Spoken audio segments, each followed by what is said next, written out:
U.S. and China are locked in an arms race right now to develop the best and deadliest hypersonic weapons. That from the head of the U.S. Air Force just today. Air Force Secretary Frank Kendall says Beijing has been at it very aggressively, building and testing more and more of these next-generation arms. Hypersonic weapons travel 5 times the speed of sound, almost 4,000 miles an hour. The reason they're so fearsome, they can easily penetrate missile defense systems and render them useless. In other words, if China has them and uses them, we can't stop them. CNBC's Morgan Brennan spoke with the Air Force Secretary at the Reagan National Defense Forum. Morgan, is the U.S. winning or losing this arms race?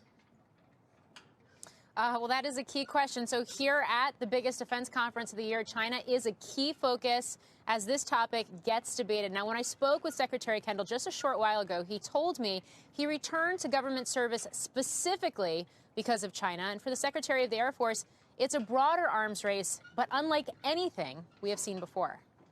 China's been moving into hypersonics fairly aggressively, and they have been doing some testing, and they've been moving towards fielding capability. I regard that as an extension of what they were doing already. It's the next step in trying to extend their capabilities, and the U.S. needs to respond to that. And hypersonic missiles are a piece of that. We're not in a traditional arms race where we try to buy more than somebody else and they try to buy more than we are. We're in a race for quality. We're in a race for military superiority, largely through technology. And China has observed, going back to the Gulf War 30 years ago, how we project power and what we rely upon to do that. And they've been building systems that are increasingly capable over a long time now, trying to target those assets in the United States. And it's not just hypersonic capabilities either. Other technologies are increasingly in focus, including artificial intelligence, autonomy, as the future of warfare will involve more software. But this pivot to next-generation technologies does require new funding approved from Congress, with lawmakers passing that temporary spending measure or continuing resolution that keeps spending as is through February.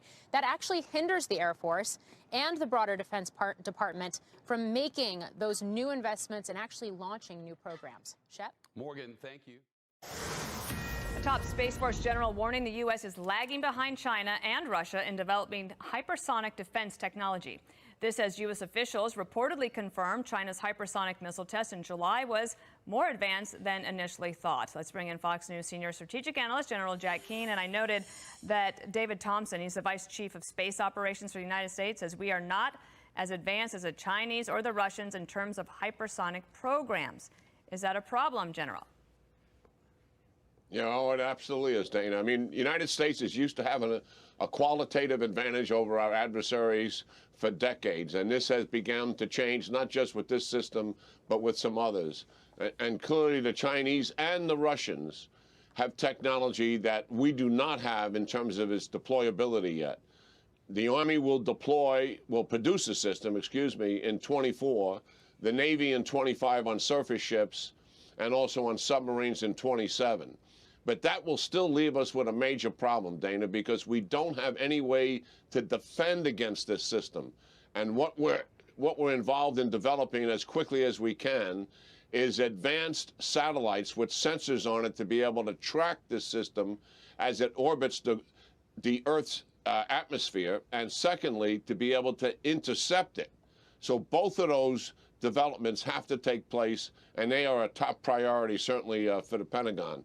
And listen, we have said before that China has a quantitative advantage over us in the Indo-Pacific region. They've got more airplanes, they've got more ships, and they have more missiles than we have deployed in that area. And that is another thing that we have to overcome and begin to forward deploy our capability there to establish deterrence. After all, what we have learned from 40 years of dealing with the Soviet Union, we have to have a strategic deterrence that the enemy accepts as real and that we would use it, and therefore they do not want to enter into conflict with the United States. And we've got to fix this with a sense of urgency, Dana. I feel the same on that one. I also wanted to ask you about this. You've followed this story for years, and the question of whether Russia is amassing troops on the borders with Ukraine for a possible invasion.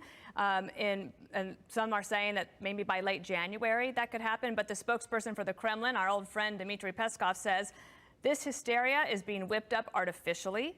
He said this on state television in Russia. Those who have brought their armed forces from overseas are accusing us of unusual military activity on our own territory, that is, the United States. How do you see it, sir? Well, first of all, we've got to see it as being real. I mean, there's over 90,000 troops that are in the vicinity of the Ukraine border. So that's obviously a serious situation.